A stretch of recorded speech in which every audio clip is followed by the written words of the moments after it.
Hey writers! Welcome back to Mia Magazine. You're just in time to help me finalize my text to submit to the How-To Hub.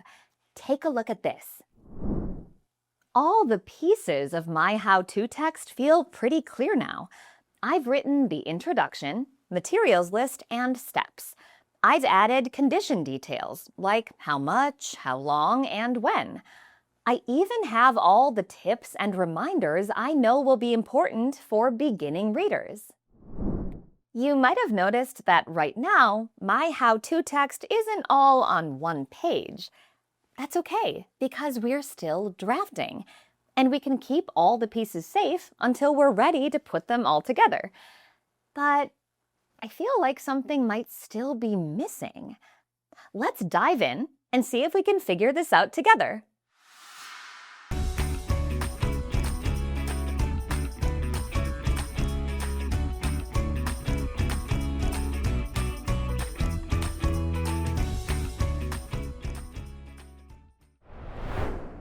All right, let's take a look at one of the expert how-to texts we studied earlier to help us figure out what might be missing from my text.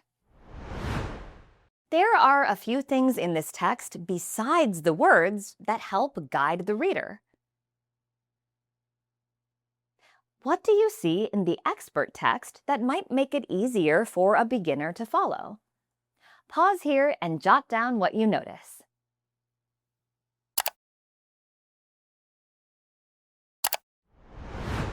In this how-to text, I see pictures, diagrams, bulleted and numbered lists, and labels. Text features like these help guide the reader when completing the task. The bulleted and numbered lists help make things easy to follow. The pictures help show the reader exactly what to do. The labels help the reader understand which steps the images go with. Okay, so just like the expert text, I'm also using text features. See? My materials are in a bulleted list, and my steps are numbered. Lists are a great text feature for how-to texts because they make it really easy to follow along and keep track of things. But have you noticed what I don't have yet? Pictures and labels. These text features help readers know exactly what steps look like as they follow them. Notice how helpful these images would be if you were just learning how to make a friendship bracelet? Adding pictures and labels to my text would make it complete. Let's try this out together. Take a look at this step. It says, after the pasta finishes cooking, drain it in a strainer. And the reminder we added to this step says, ask an adult to help when draining the hot water. I'm thinking a picture would be a really helpful text feature to include here, right? The step tells them what to do, and the reminder keeps them safe. A picture could help my readers know exactly what this step looks like and help them understand what a strainer is. Take a moment to pause here. Draw a visual that would help a reader successfully complete this step.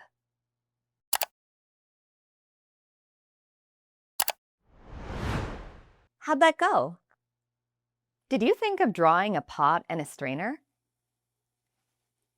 Here's what I drew. I have a pot with some lines to show the steam from the hot water. Then I drew the pasta noodles going from the pot into the strainer and droplets of water falling through. Perfect! Now my reader will know exactly how to complete the step. The drawing also helps them see that a strainer is a special tool that catches food and lets liquid, like the pasta water, fall through. All right, how about this step? I wrote that readers should cook the meat until it is brown and no longer pink. We also added this tip about breaking the meat into small pieces. this is a detailed step with a few things happening at once. We can add pictures to help our readers succeed. Here's a drawing of the meat cooking in the pan, broken up into small pieces. Here's another where the meat is brown instead of pink. But readers might not understand exactly what's going on in the pictures. They may wonder, what tool is that? Or what is it doing to the meat? So, what could we add to make sure readers understand the important parts of these pictures? Labels. Labels are short words or phrases that point to parts of a picture and tell readers exactly what they're looking at. Labels can help explain more about the picture.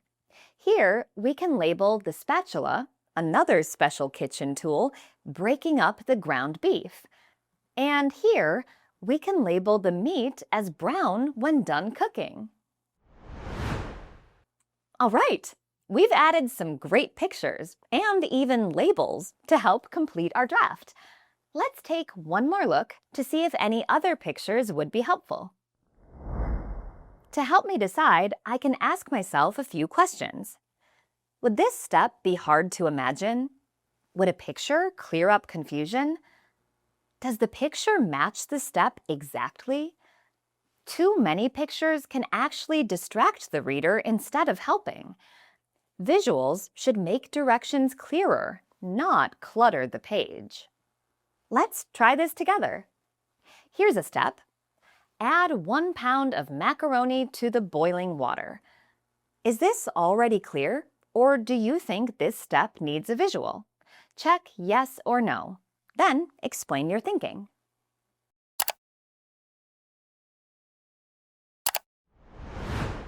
I'm thinking this step is already pretty clear.